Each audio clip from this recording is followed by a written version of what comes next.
Welcome back to the Panic Room, everyone, and to a triple book review today. So yes, guys, I have read 3 books. They're all kind of different, actually. They're actually vastly different in a lot of ways, but I wanted to sit down and talk to you guys about them. So I considered making each of these their own video, but I feel like you guys get more bang for your buck when I talk about more than one book in a video, and really none of these are super thick, so I didn't want the videos to be like 5 minutes long.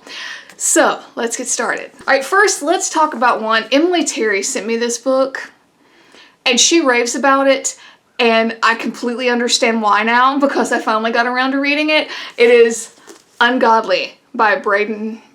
Yeah, Braedon Riddick. I want to say Brandon, so if I say Brandon, I'm really sorry, but it's Braedon Riddick. And I follow him on Instagram and on Goodreads, and what can I even say? If you guys saw my Goodreads little mini review, you guys know I don't really review on Goodreads, it's just, hey, this is what's in my brain when I finish reading the book. I said on Goodreads that I don't understand why this isn't a TV series. I really was amazed at how fast-paced this was. It really kept you reading because you kept wanting to know what's going to happen to these characters, you know, and I wasn't anticipating that. You know, when I saw Ungodly and, you know, I got from Emily, you know, we're both big lovers of religious horror, I was not anticipating like this action-packed kind of journey that these characters went on. And I gotta tell you guys, when I was a kid, I had this thing about a certain Christmas carol that I thought it was really spooky. Like, I didn't like it. I didn't like listening to it. I didn't like it when my mom played it. It features in this book. Yeah, it features in this book. It's Do You See What I See? I hated that Christmas carol as a kid. It freaked me out. I didn't like it. I didn't like it. And there's a point in this book, I'm not going to tell you how, but there's a point in this book where the lyrics of that feature, and I was literally staring at the page like, I love how Braedon really took like some modern day elements, like with computers and things like that, and mixed them with this like demonic, religious kind of tale. He even incorporates the whole idea of like getting told things in dreams, which I enjoyed. I like how he did it. It never came off as very dream sequency. You know, I know a lot of people hate that. It never came off like that for me. It was definitely to inform the reader about what was going on. I thought it fit well with the whole religious aspect of the story. You know, it was very much like, you know, getting a prophecy, you know, from God, you know, in a lot of ways. And, you know, there's this whole good versus evil, action-packed battle. You know, I really think this was excellent. If I had to sum this up, yes, it is religious horror, but I think that what really stood out to me is just, it's damn fine storytelling. It's damn fine storytelling.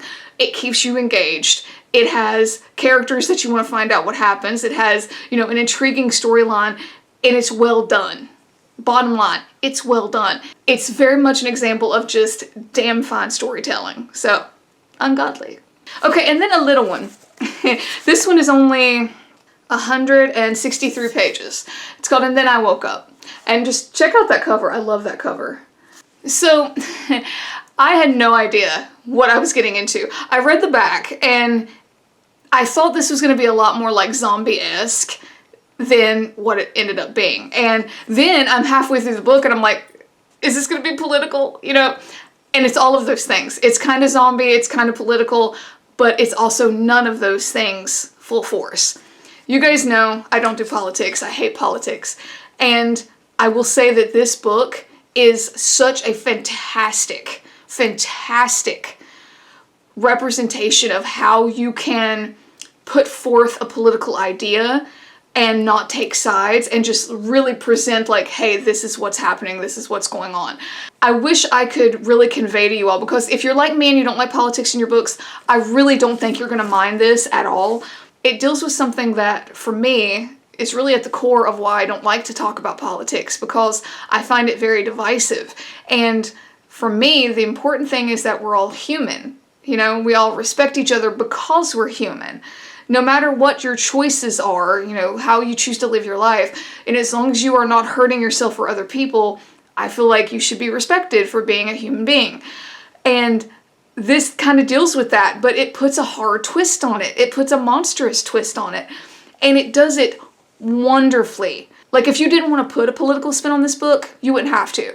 That's how little it features. However, and to me this is a mark of good writing, you can put a political spin on this, you can put a societal spin on this, and it fits beautifully. Like, it sheds so much light on kind of the dealings of today and how we deal with each other's differences. It's so good. It really is. And I also have to say, it never once came off as preachy. It never once came off as like, I'm taking this side or I'm taking that side. It was just like, here's a story. Here's the situation. Look what happens. And I love that. I highly recommend this. And please don't let the whole idea of it being political turn you off. It's not. I really don't think that if you hate politics as much as I do, that you would have a problem getting through this. It's so eye-opening. Like, it's done so well. I cannot imagine a better example of how the human race sometimes deals with each other's differences than this book. And that's coming from someone who doesn't like zombies, who hates politics, and I still highly recommend this. So, and then I woke up. So the last book I wanted to talk about was The Old Woman with the Knife. And this is a strange one to talk about, but I loved it. I really did. It's not thick. It's only, let's see, 279 pages, 280 pages. Yeah, not thick at all. And it is by Gu Byeong-Mo. You guys know I love my Korean and Japanese authors, and this did not disappoint. This is that style that I absolutely adore, about how they're not afraid to get real deep into their characters' heads and kind of hash it out via the storyline. That's what happened here. I have to say, the one thing that surprised me about it was that it was such an interesting look at aging and how people perceive aging and how we perceive aging, like to ourselves. You know, you have this woman who, she's an assassin, essentially, and she's getting on in age and the things that happen there. Now, there's a total storyline with her, you know, as far as like things from her past coming back to kind of bite her in the ass. But moreover, I really loved the moments where it was just her talking to like her dog about her life, you know, and the things that led up to her having this job as an assassin, and how reflective she is about her station in life, you know, how she's perceived with society, how she uses that perception, all of that. I loved it. It was very, very surprising. I wasn't anticipating that. You also, of course, have some wonderful like thriller type scenes, you know, like knife fights and things like that. So put in mind of Three Assassins. I reviewed that book previously in another video. This kind of had the same feel. If you like that whole like assassin tracking people, you know, guilt, all that jazz, you're gonna like this. But keep in mind, there's really more to it than that. This is not your average like, oh, I'm an assassin and I'm gonna go kill this person story. There's so much more here. I really think this was an excellent look at just the idea of usefulness, you know, how society perceives you as being useful, especially in regards to age. So if you're a fan of Korean and Japanese author style, I don't think you're gonna go wrong with this. Is it like blood, guts, and gore? No. There's a little bit of that here. There's a little bit of that here. There's some knife fights to people, come on. But it's not about that. To me, this is about like that horror of self-reflection. Like, am I useful? Do I matter? You know, and to me, that's pretty damn horrific. So, The Old Woman with the Knife. Alright guys, that is it. Thank you for hanging out for a triple book review. And I know I said at the beginning of the video that these were all like really different books, but I have to say, now that I've talked about them all, I really think that the one thing that ties them together is that they're just all really good stories. Like, they're just really good stories. Is that simplistic? I feel like that's a little simplistic, but it's true. They're just all really good stories. You know, they keep you engaged, and sometimes I feel like, you know, that's enough, right? Comment down below. Let me know what you think. And guys, of course, if you like this, please hit like, hit subscribe. It would really help me out. And until next time, bye for now.